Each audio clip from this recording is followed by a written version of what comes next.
Hello commando, welcome to biology classes. I am doctor Prabhakar और हम लोग पढ़ रहे हैं principle of inheritance and variation. और इस चैप्टर में अभी तक हम लोगों ने पढ़ा कि मेंडल्स के मोनोहाइब्रिड क्रॉस क्या है, डाईहाइब्रिड क्रॉस क्या है, और मेंडल्स के 3 नियम के बारे में हम लोगों ने पढ़ा था। 3 नियम कौन कौन से होते हैं? लॉ ऑफ डोमिनेंस, जो कि फर्स्ट नियम बोला गया है। सेकेंड लॉ क्या है? Law of segregation. And third law है लॉ ऑफ इंडिपेंडेंट असॉर्टमेंट। उसके बारे में हम लोगों ने डिटेल से पढ़ा। ठीक है। अब हमारे इकोसिस्टम में ऐसे तमाम ऑर्गेनिज्म पाए जाते हैं, प्लांट्स पाए जाते हैं and animals, different types of animals पाए जाते हैं जो कि मेंडल्स के नियमों को फॉलो नहीं करते। उसमें हम लोगों ने देखा इनकम्प्लीट डोमिनेंस क्या होता है, जिसमें ये भी हम लोगों ने देखा कि उसका phenotypic ratio and genotypic ratio क्या था, 1:2:1। इसके साथ साथ हम लोगों ने को डोमिनेंस भी देखा और इसका बेस्ट एग्जाम्पल क्या देखे कि that is blood group A, B and O. ठीक है। और उसमें हम लोगों ने ये भी देखा था कि this blood group that is A B and O is controlled by 3 alleles and it is the example of multiple allelism. Okay. तो आज हम लोग जिस टॉपिक का चर्चा करने जा रहे हैं, बात करेंगे, वो है प्लियोट्रॉफी। प्लियोट्रॉफी क्या है? तो बेटा ऐसे समझिए कि मेंडल्स ने क्या बोला था? मेंडल्स ने बोला था कि एक फैक्टर्स, जो कि आज के टाइम में हम लोग उसको जीन्स बोलते हैं, तो मेंडल्स ने बोला था कि एक फैक्टर एक कैरेक्टर को कंट्रोल करता है। क्या बोले थे मेंडल? कि एक फैक्टर जिसको अभी हम लोग क्या बोल रहे हैं, जीन बोल रहे हैं, वो एक कैरेक्टर को होल्ड करता है, एक कैरेक्टर को शो करता है। ठीक है, यही बात बोला था, एक कैरेक्टर को। ठीक है। लेकिन वहीं पर अगर हम बात बोलें कि अगर ये एक जीन है, ये एक जीन या एक फैक्टर है, वो अब मल्टीपल कैरेक्टर्स को, मल्टीपल्स यानी एक से ज़्यादा कैरेक्टर को अगर होल्ड करता है, कंट्रोल करता है, लेट सपोज ए, बी और सी कैरेक्टर को अगर वो कंट्रोल कर रहा है, तो इसको हम लोग बोलते हैं प्लियोट्रॉफी बोलते हैं। तो क्या मतलब हुआ कि एक gene, one gene controls multiple traits और मल्टीपल कैरेक्टर्स, और इसी को हम लोग बोलते हैं प्लियोट्रॉफी बोलते हैं। क्लियर है? तो देखिए इस डायग्राम में बहुत ही सिंपल तरीके से बतलाया हुआ क्या है कि ये एक सिंगल जीन है that controls multiple traits such as trait A, trait B and trait C. So such type of gene is called the pleiotropy gene, इसको बोलते हैं। ठीक है। बट नॉर्मली क्या देखे थे, मेंडल्स ने क्या बोला था कि one gene controls one trait. Okay, got my point? देखिए रिटर्न क्या है कि pleiotropy usually one gene controls one trait. Usually क्या बोल रहा है? यूजुअली, नॉर्मली मेंडल ने यही बोला था कि one gene controls one trait, but when one gene controls more than one trait, so it is the case of pleiotropy. ये बात क्लियर हो गई, समझ में आ गई? ठीक है। अब देखिए मेंडल ने एक सीड शेप की बात किया था। क्या बोले थे कि राउंड शेप का होता है सीड शेप और रिंकल होता है, यही उन्होंने बात बोला था। तो अब इसके लिए उन्होंने जीन लिया था, कौन सा जीन लिया था? राउंड के लिए कैपिटल आर लिया था और रिंकल के लिए स्मॉल आर लिया था। देखिए अब उन्होंने क्या देखा था कि अगर ये आर, जब इसका अगर हम लोग हाइब्रिडाइजेशन करवाएंगे तो क्या देखे थे? Capital R is dominating over the small R, मतलब कि इसमें जो ऑफस्प्रिंग मिलेंगे उसका सीड कैसा होगा? राउंड शेप का होगा। ठीक है। कब? जब कैपिटल आर प्रेजेंट रहेगा तब। मतलब इस कंडीशन में क्या होगा? R, capital R is the dominant over the small R. In case of seed shape की बात कर रहे हैं, राउंड कैरेक्टर की बात बोल रहे हैं। ठीक है। तो यहाँ पर क्या बोल रहे हैं कि capital R is dominating over the small R, so the seed becomes round. Mendel ने यही बोला था। जब साइंटिस्ट ने इसको डिटेल एनालिसिस किया, डिटेल देखा, तब क्या देखे कि ये जो आर जीन है, बेसिकली इसका काम क्या है कि इट प्रोड्यूसेस एन एंजाइम जिसको हम लोग बोलते हैं स्टार्च ब्रांचिंग एंजाइम, और शॉर्ट में हम लोग SBE बोलते हैं। क्लियर है? तो अब अगर ये जीन प्रेजेंट रहा, कैपिटल आर जीन प्रेजेंट रहा, तब क्या होगा? स्टार्च ब्रांचिंग एंजाइम प्रोड्यूस होगा, और जिसके कारण क्या होगा कि स्टार्च को, मॉलिक्यूल्स को एक जगह एक यूनिफॉर्म वे में उसको अरेंज करेगा, और जिसके कारण सीड का शेप क्या हो जाएगा? राउंड हो जाएगा। ये बात क्लियर हो गई। और अगर किसी तरीके से इस कैपिटल आर में मॉडिफिकेशन हो गया, म्यूटेंट हो गया, और ये स्मॉल आर हो गया मतलब म्यूटेंट जीन हो गया, तब क्या होगा कि उस कंडीशन में स्टार्च ब्रांचिंग एंजाइम प्रोड्यूस नहीं होगा। और जब स्टार्च ब्रांचिंग एंजाइम प्रोड्यूस नहीं होगा तब वो जो स्टार्च ग्रेन्यूल्स बन रहे हैं उसका अरेंजमेंट हैप्पॉज़ार्ड वे में होगा और जिसके कारण सीड का शेप रिंकल हो जाएगा। क्लियर है? ये बात यहाँ तक समझ में आ गई? ठीक है। तो अब साइंटिस्ट ने देखा इसको, जब डिटेल एनालिसिस किया तब क्या देखे कि एक्चुअली जो आर है, जिसको हम लोग मेंडल्स ने आर कैरेक्टर आर जीन लिया था, वो अब क्या देख रहे हैं कि वहाँ पर बिग साइज का, बड़े साइज का राउंड सीड मिल रहा है। जब ये कैपिटल आर में, अब उस कैपिटल आर को रिप्लेस कर दिया हम लोग बी से रिप्लेस करके बात बोल रहे हैं। क्यों? क्योंकि यहाँ पर बिग एंड स्मॉल साइज की बात करना शुरू कर देंगे। शेप तो हो गया, राउंड शेप हो गया, लेकिन अब उसका साइज की बात करेंगे, दैट इज बिग होगा कि स्मॉल होगा। तो अब देखिए क्या कि जब ये होमोजाइगस कंडीशन में प्रेजेंट है, जब कैपिटल बी प्रेजेंट है, तब क्या देख रहे हैं कि अब उस राउंड सीड का है, तो वो राउंड फिनोटिपिकली राउंड सीड है, लेकिन अब उसका साइज क्या हो गया? बिग साइज का हो गया। क्लियर है? अब और वहीं पर अगर हम लोग बात करते हैं कि जब ये स्मॉल बी होमोजाइगस कंडीशन में रहेगा तब शेप क्या हो जाएगा? रिंकल्ड हो जाएगा। सबसे पहली बात तो रिंकल्ड हो जाएगा और उसके बाद इसका साइज क्या रह जाएगा? तो इसका साइज स्मॉल साइज का हो जाएगा। क्लियर है? क्लियर है? ये बात क्लियर है? तो मतलब कहने का मतलब क्या हुआ कि अब ये जो बिग साइज है और स्मॉल साइज है ये किसके ऊपर डिपेंड करता है? तो फिर ये जो जीन मेंडल ने आर जीन लिया था वही, उसी को हम लोग यहाँ पर बी जीन बोल रहे हैं। तो अगर ये बी जीन प्रेजेंट रहा तब क्या होगा? स्टार्च ब्रांचिंग एंजाइम बनेगा और जिसके कारण वहाँ पर अब क्या बोल रहे हैं? स्टार्च ब्रांचिंग एंजाइम मतलब कि स्टार्च के ग्रैन्यूल्स को, साइज को, स्टार्च ग्रैन्यूल साइज को कंट्रोल कर रहा है। मतलब कि अगर ये डोमिनेंट अवस्था में रहा, कैपिटल बी रहा, तब क्या होगा? स्टार्च के मॉलिक्यूल्स को बड़े बड़े मॉलिक्यूल्स बनेंगे और जब बड़े बड़े मॉलिक्यूल्स बनेंगे वो अरेंज्ड हो गए तो राउंड शेप का होगा और साइज बड़ा हो जाएगा, बिग हो जाएगा शेप सीड का। क्लियर है? और वहीं पर अगर होमोजाइगस कंडीशन में स्मॉल बी प्रेजेंट रहेगा, चूंकि ये म्यूटेंट जीन है, ये स्टार्च ग्रैन्यूल्स की जो बात कर रहे हैं वो नहीं प्रोड्यूस कर पाएगा। तो जब नहीं प्रोड्यूस कर पाएगा तो जो स्टार्च ग्रैन्यूल्स रहेंगे वो छोटे छोटे बनेंगे और जिसके कारण साइज क्या हो जाएगा? स्टार्च ग्रैन्यूल्स का स्मॉल रह जाएगा और इसके कारण सीड का साइज क्या हो जाएगा? स्मॉल हो जाएगा। और ये भी हम लोग बात बोले थे कि अब जब स्टार्च ब्रांचिंग एंजाइम नहीं बनेगा तो उसका सीड का शेप कैसा हो जाएगा? रिंकल हो जाएगा। इसका मतलब ये समझ में आया कि ये जो जीन है, जो बेसिकली मेंडल ने आर बोला था, बाद में उसको जब साइंटिस्ट एनालिसिस किए तो उस जीन को बी उन्होंने बोला, तब ये जो बी जीन है वो जीन दो फॉर्म में प्रेजेंट है, कैपिटल बी और स्मॉल बी। ठीक है? और ये जीन दो कैरेक्टर को होल्ड कर रहा है, दो कैरेक्टर को इन्फ्लुएंस कर रहा है। क्या चीज़? एक शेप की अगर बात करते हैं, सीड शेप की बात करते हैं, तब वहाँ पर कैपिटल बी डोमिनेंट अवस्था में हो जाएगा, डोमिनेंट कैरेक्टर को शो कर रहा है। लेकिन वहीं पर अगर इसका F1 को अगर हम लोग हाइब्रिडाइज करवाते हैं, सेल्फिंग करवाते हैं, तब क्या देखेंगे कि ये एक हेट्रोजाइगस कंडीशन में आएगा और जब ये हेट्रोजाइगस कंडीशन में आएगा तब ये बी तो कैपिटल बी जो है ये डोमिनेट करेगा। मतलब कि शेप सीड का क्या होगा? राउंड तो होगा, बट जो साइज रहेगा सीड का वो इंटरमीडिएट हो जाएगा, वो इन्फ्लुएंस कर जाएगा। किसकी वजह से? यहाँ पर स्मॉल बी की इफेक्ट दिखेगा। और ये चूंकि बी जो पहले डोमिनेंट पूरे फुल्ली तरीके से सीड शेप की जो बात कर रहे हैं, राउंड की जो बात कर रहे हैं, वो तो डोमिनेंट हो जाएगा, लेकिन इसका जो साइज की बात करेंगे तो ये इनकम्प्लीट डोमिनेंट हो जाएगा और जिसके कारण इस कंडीशन में, हेट्रोजाइगस कंडीशन में, इंटरमीडिएट इफेक्ट दिखेगा, इंटरमीडिएट इफेक्ट दिखेगा। मतलब कि सीड तो रहेगा, राउंड सीड रहेगा, बट ये क्या हो जाएगा?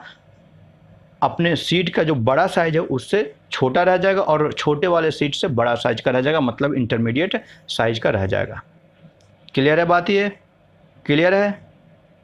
चलिए अब देखिए, इसी एक्सपेरिमेंट्स को ये एनसीईआरटी दिया है, बहुत ही इंपॉर्टेंट ये एक्सपेरिमेंट्स है बच्चे, इसको ध्यान रखिएगा। देखिए क्या बोला है कि अगर कैपिटल बी अगर होमोजाइगस कंडीशन में पेरेंट्स हैं तो उस साइज का, उस सीड का क्या हो जाएगा? राउंड शेप का रहेगा, लेकिन बिग साइज का सीड रहेगा।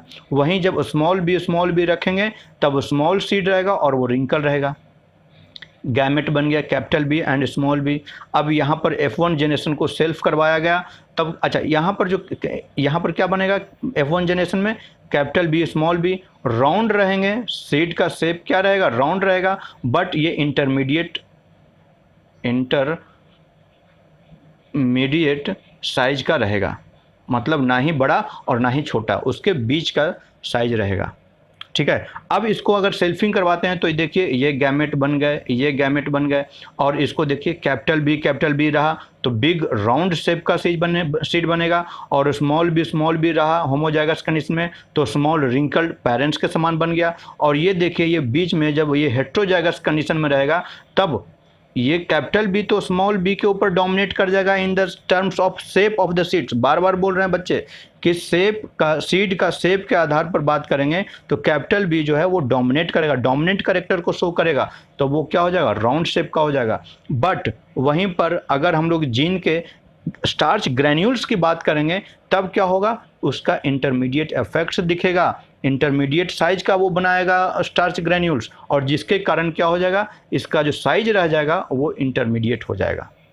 क्लियर है बात, क्लियर बात। तो यहाँ पर हम लोग को एक बात पता चल गई कि शेप की अगर बात करते हैं तब तो वो डोमिनेंट कैरेक्टर को शो किया, ठीक है। और बात हम लोग बोले स्टार्च ग्रैन्यूल साइज की बात करते हैं, स्टार्च ग्रैन्यूल्स साइज की बात करते हैं तब क्या हो जाएगा, इंटरमीडिएट, मतलब क्या हुआ कि इनकम्प्लीट डोमिनेंस शो किया, इनकम्प्लीट डोमिनेंस, क्योंकि बी 100% डोमिनेट नहीं किया, वो इंटरमीडिएट प्रोडक्ट बनाया, इंटरमीडिएट इफेक्ट्स डाला, तो क्या हो गया, इनकम्प्लीट डोमिनेंस को शो किया। तो मतलब एक ही जीन दो कैरेक्टर्स को होल्ड कर रहा है। शेप की बात करेंगे तो डोमिनेंट कैरेक्टर्स फॉलो किया, और स्टार्च ग्रैन्यूल्स की बात करेंगे, साइज ऑफ स्टार्च ग्रैन्यूल्स की, वहाँ पर इनकम्प्लीट डोमिनेंस किया, इनकम्प्लीट डोमिनेंस इफेक्ट शो किया। इसका मतलब एक जीन दो कैरेक्टर्स को कंट्रोल कर रहा है, और इसीलिए इसको हम लोग बोलते हैं प्लियोट्रॉफी या प्लियोट्रॉफिक जीन बोलते हैं। क्लियर है। देखिए अब एनसीईआरटी में क्या लिखा हुआ है वो भी हमको पढ़ना है। देखिए देखिए क्या लिखा हुआ है, ओकेजनली, जो भी हम अभी तक डिस्कस किए बच्चे वो एनसीईआरटी में मेंशन है, नीड नॉट टू वरी, ठीक है। सिर्फ ध्यान से पढ़िए, अच्छे से पढ़िए, समझ समझ के पढ़िए, कि ताकि एक भी क्वेश्चन इस चैप्टर से नहीं छूटना चाहिए, क्योंकि ये एक चैप्टर ऐसा चैप्टर है मेंडल जेनेटिक्स, और इसके बाद का जो चैप्टर है मॉलिक्यूलर जेनेटिक्स, और उसके बाद का जो चैप्टर बायोटेक्नोलॉजी, इन तीनों चैप्टर से क्वेश्चन आना तय है, ठीक है। इसलिए ध्यान से पढ़िएगा बच्चे। तो देखिए एनसीईआरटी में क्या लिखा हो, occasionally a single gene product may produce more than one effect. For example, a starch synthesis in pea seed is controlled by one gene. ठीक है, वन जीन, कौन सा जीन है, और उस जीन का दो एलील है, capital B and small B, ठीक। तो it has two alleles, capital B and small B. Starch is synthesized effectively by capital B homozygotes and therefore large starch grains are produce.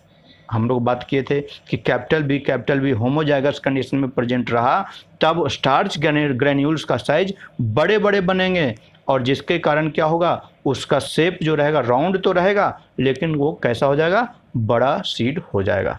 और वहीं हम लोग बात किए थे कि जब वो स्मॉल बी होमोजाइगस कंडीशन में रहेगा तब स्टार्च जो रहेंगे वो लेसर इफिशिएंसी के साथ बनेंगे, और जिसके कारण स्मॉलर स्टार्च ग्रेन्स बनेंगे। After maturation of seeds, capital B seeds are round and small b seeds are wrinkled.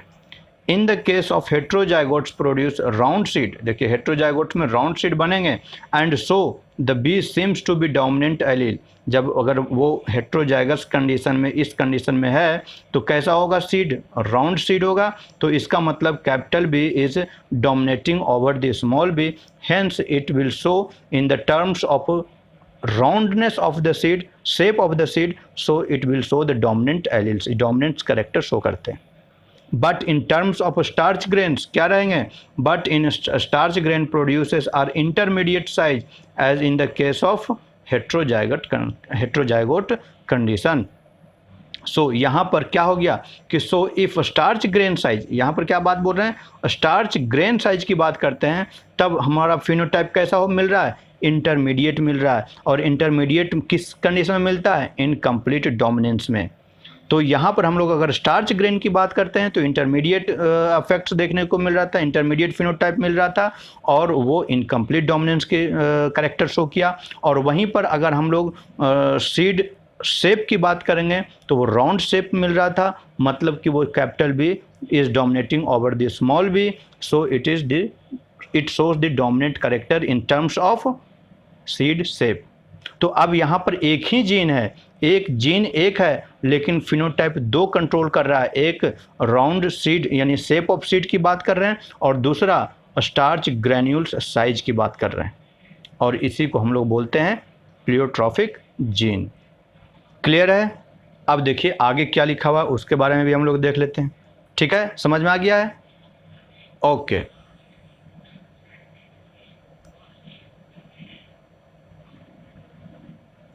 देखिए उसी बातों को आगे कंक्लूड किया है क्या, कि इससे हमको क्या पता चला कि डोमिनेंस, देयरफॉर क्या बोला, therefore dominance is not an autonomous feature.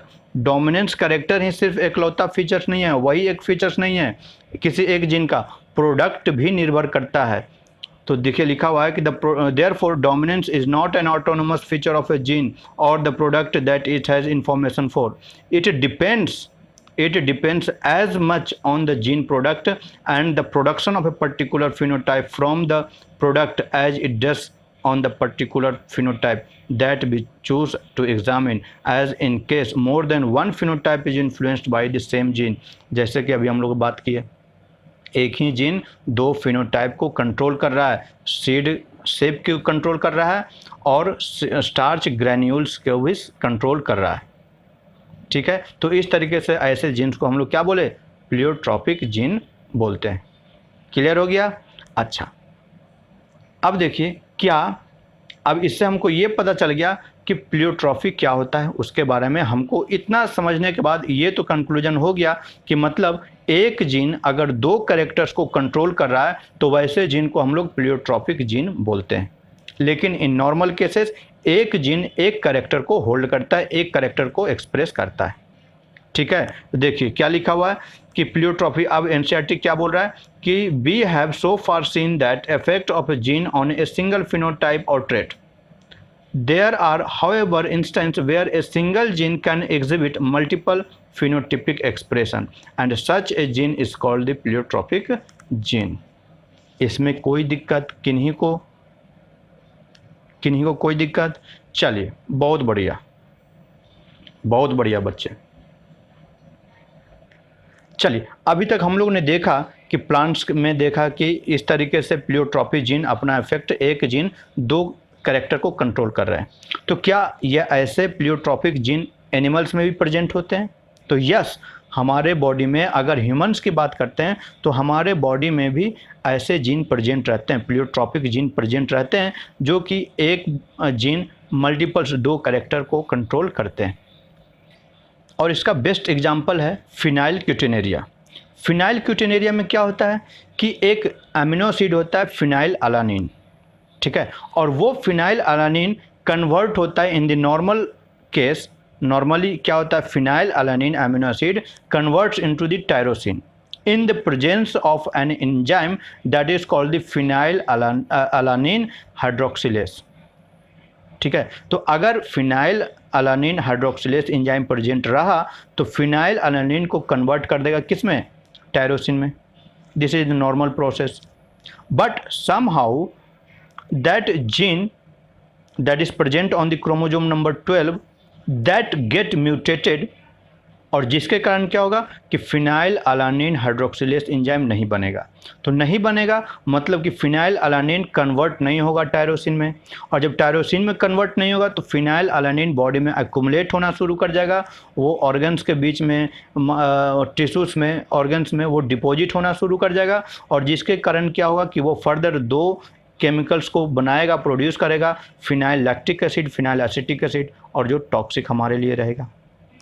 ठीक है, तो फिनाइल, तो अब क्या देख रहे हैं कि अब अगर प्रोड्यूस नहीं होता है तो फिनाइल क्यूटिनेरिया हो जाएगा, और फिनाइल क्यूटिनेरिया में क्या होता है, मेंटल रिटार्डेशन। इसका सिम्टम्स क्या होता है फिनाइल क्यूटिनेरिया का, mental retardation, skin pigmentation, hair pigmentation देखने को मिलेगा। तो कैसे मिलता है? तो ये देखिए कि अगर वो नॉर्मल कंडीशन में क्या बोल रहे हैं कि phenyl alanine converted into the tyrosine, but somehow this gene get mutated and the phenylalanine is not converted into the tyrosine, and this tyrosine is act as a substrate, act as a precursor for the production of melanin। ठीक है, तो अगर वो tyrosine ही नहीं बनेगा तो melanin pigments नहीं रहेगा, और मेलानिन पिगमेंट्स नहीं बनेगा तो जिसके कारण बॉडी क्या होगा, पिगमेंटेशन, स्किन पिगमेंटेशन हो जाएगा, वाइट कलर का हो जाएगा, हेयर भी वाइट कलर के हो जाएंगे। और साथ साथ डोपामिन, एक और हार्मोन प्रोड्यूस होता है डोपामिन, और वो भी डिपेंड करता है टायरोसिन के ऊपर। तो अगर टायरोसिन ही नहीं बनेगा तो डोपामिन जो कि एक हार्मोन है, न्यूरोट्रांसमीटर है, वो नहीं बनेगा, तो मतलब मेंटल रिटार्डेशन भी हो जाएगा। तो देखिए एक जीन है वो मल्टीपल्स अफेक्ट शो कर रहा है, स्किन पिगमेंटेशन, मेंटल रिटार्डेशन और अल्केप्टोनेरिया, फिनाइलकेटोनेरिया। ठीक है, तो इस तरीके से एक ही जीन मल्टीपल्स कैरेक्टर्स को, मल्टीपल्स इफेक्ट्स को कंट्रोल कर रहा है, और इसलिए इसको तो हम लोग प्लियोट्रॉफिक जीन बोलते हैं। क्लियर है? देखिए अब क्या लिखा हुआ है एनसीईआरटी में, वो भी हम लोग को पढ़ना जरूरी है।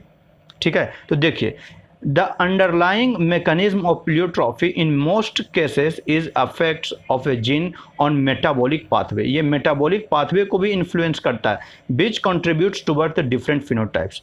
As an example of this disease phenylketonuria which occurs in human, the disease is caused by mutation। the disease, अब देखिए किसके कारण हो रहा है कि this disease is caused by mutation in a gene that codes for enzyme phenylalanine hydroxylase, in short we can write PAH। the single gene mutation on chromosome number 12, ये पूछा हुआ है किस क्रोमोजोम के ऊपर प्रेजेंट रहता है और कौन सा एंजाइम प्रेजेंट रहता है। ये दोनों ट्रिपल स्टार मार्क लगा लीजिए, बहुत ज़्यादा इंपॉर्टेंट है बच्चे। ठीक है, अब इसके कारण क्या होगा, फिनाइलकेटोनुरिया हुआ तो क्या हुआ, this manifest itself through phenotypic expression characterized by mental retardation and reduction in hair and skin pigmentation। कैसे बात बतलाए कि फिनाइल अलानिन कन्वर्ट नहीं होगा टायरोसिन में, और टायरोसिन में कन्वर्ट नहीं होगा तो सबसे पहले फिनाइलकेटोनुरिया हो जाएगा। इसके साथ साथ जब टायरोसिन नहीं बनेगा तो मेलानिन पिगमेंट्स नहीं बनेगा, मेलानिन पिगमेंट्स नहीं बनेगा तो एल्बिनिज्म हो जाएगा, और मेलानिन और टायरोसिन नहीं बनेगा तो आपको डोपामाइन भी नहीं बनेगा, जबकि एक न्यूरोट्रांसमीटर है और हार्मोन है, और वो नहीं बनेगा तो मेंटल रिटार्डेशन भी हो जाएगा। तो फिनोटिपिकली हमको क्या चीज़ मिलेगा, मेंटल रिटार्डेड बॉडी मिलेगा, एल्बिनिज्म मिलेगा और अल्केप्टोनुरिया भी मिलेगा। तो तीन कैरेक्टर्स को एक ही जीन कंट्रोल कर रहा है, that is the case of pleiotropic gene. देखिए आगे देख लेते हैं क्या है। देखिए ये डायग्राम देखिए, बहुत इंपॉर्टेंट डायग्राम है, एनसीईआरटी में नहीं दिया हुआ है। देखिए नॉर्मल कंडीशन में फिनाइल अलानिन क्या है, phenyl alanine hydroxylase enzyme present रहेगा तो वो टायरोसिन में कन्वर्ट हो जाएगा, नॉर्मल फिनोमेना है। क्लियर है ये बात, इसमें किसी को दिक्कत? समहाउ उस जीन में म्यूटेशन हो गया और फिनाइल अलानिन हाइड्रोक्सिलेज एंजाइम नहीं बना तो यहाँ पर क्या हो गया, फिनाइलकेटोनुरिया हो गया। और जब नहीं बनेगा तो टायरोसिन नहीं बनेगा, और टायरोसिन नहीं बनेगा तब क्या होता है, टायरोसिन से मेलानिन पिगमेंट्स बनना है, सबस्ट्रेट की तरह एक्ट करेगा, डोपामाइन बनना है। लेकिन जब अगर टायरोसिन ही नहीं बनेगा तब क्या होगा, मेलानिन पिगमेंट्स नहीं बनेगा, और मेलानिन पिगमेंट्स नहीं बनेगा तो एल्बिनिज्म हो जाएगा, डोपामाइन नहीं बनेगा, और जिसके कारण मेंटल रिटार्ड हो जाएगा। तो देखिए ये कंडीशन देखिए एल्बिनिज्म का, देखिए वाइट हेयर हो गया, इवन आईब्रो भी वाइट हो गया, ठीक, और पूरा स्किन कलर भी वाइट है। ठीक है, तो अल्केप्टोनुरिया में, जिसको अल्केप्टोनुरिया फिनाइलकेटोनुरिया होता है, उस कंडीशन में क्या बोल रहे हैं कि मेंटल रिटार्ड भी हो जाता है, साथ साथ एल्बिनिज्म भी देखने को मिलता है। क्लियर है बच्चे, क्लियर है, गुड। अच्छा, तो क्या हम लोग ये बोल सकते हैं कि क्या हमारे बॉडी में, ह्यूमन बीइंग में फिनाइलकेटोनुरिया ही एक ऐसा मात्र एग्जाम्पल है प्लियोट्रॉपी का, या और भी डिफरेंट टाइप्स के डिजीज़ होते हैं? यस, तो होते हैं, दूसरे टाइप का डिजीज़ भी होते हैं जिसको हम लोग बोलते हैं सिस्टिक फाइब्रोसिस। क्या बोल रहे हैं, cystic fibrosis is the another example of A pleiotropic gene. अब इसमें क्या होता है, क्या बोल रहे हैं कि सिस्टिक फाइब्रोसिस, अब ये क्या बोल रहा है, thick sticky mucus, thick sticky mucus. अब इसमें क्या होता है कि देखिए ये डायग्राम देखिए, सबसे पहले क्या है, आर्टरी है। आर्टरी में अगर ये नॉर्मल इसमें म्यूकस सिक्रेशन नहीं ज़्यादा होगा तो ल्यूमिन देखिए कितना ज़्यादा ल्यूमिन है। ल्यूमिन का मतलब internal diameter of their vessels. तो जो वेसल्स है या डक्ट है उसके अंदर में डायमीटर ज़्यादा है तो उसमें आराम से विंड फ्लो होता रहेगा, ब्लड फ्लो होता रहेगा, ठीक है। लेकिन अगर उस डक्ट में, उस वेसल्स में अगर म्यूकस सिक्रेशन बढ़ गया तब क्या हो जाएगा, ल्यूमिन का डायमीटर छोटा हो जाएगा और पतला हो जाएगा। तो जिसके कारण क्या होगा कि उसका जो पैसेज है वो ब्लॉकेज होना शुरू कर जाएगा, और जब ब्लॉकेज होना शुरू करेगा तो डिफरेंट मल्टीपल्स ऑर्गन्स डिसफेलियर हो सकता है, और ऑर्गन्स, मल्टीपल ऑर्गन्स फेल हो सकते हैं, और इस कंडीशन को हम लोग बोलते हैं सिस्टिक फाइब्रोसिस। तो ये सिस्टिक फाइब्रोसिस किसके कारण होता है, तो क्रोमोसोम नंबर 7 के ऊपर एक जीन प्रेजेंट रहता है जिसको हम लोग बोलते हैं CFTR जीन। क्या बोल रहे हैं कि क्रोमोसोम नंबर 7 के ऊपर एक जीन प्रेजेंट रहता है जिसको बोलते हैं CFTR जीन, और उस जीन अगर वो डिफेक्ट हो गया तब क्या होगा कि वो क्लोराइड ट्रांसपोर्ट चैनल्स को फॉल्ट कर देता है, डिस्टर्ब कर देता है, जिसके कारण क्या होता है कि जो म्यूकस मेम्ब्रेन, जितने भी ल्यूमेंस होते हैं, जितने भी जहाँ पर म्यूकस मेम्ब्रेन प्रेजेंट होते हैं उसको वो फोर्स करता है म्यूकस सिक्रेशन के लिए, और इतने हार्ड, इतने स्टिकी म्यूकस सिक्रीट करता है कि जिसको बाहर निकाल पाना भी मुश्किल हो जाता है। जिसके कारण क्या होता है कि हमारे हार्ट में, हमारे लंग्स में, हमारे पैनक्रिया में, हमारे स्टोमक में, हमारे इंटेस्टाइन में, सभी जगह म्यूकस भर जाता है। जिसके कारण क्या होगा, डाइजेशन ब्लॉक हो सकता है, स्किन डिसऑर्डर हो सकता है, रिकेट्स हो सकता है, लंग्स ब्लॉकेज हो सकता है, और इसी को हम लोग बोलते हैं सिस्टिक फाइब्रोसिस बोलते हैं। क्लियर है। देखिए तो अब लिखा हुआ क्या है, पढ़ लेते हैं।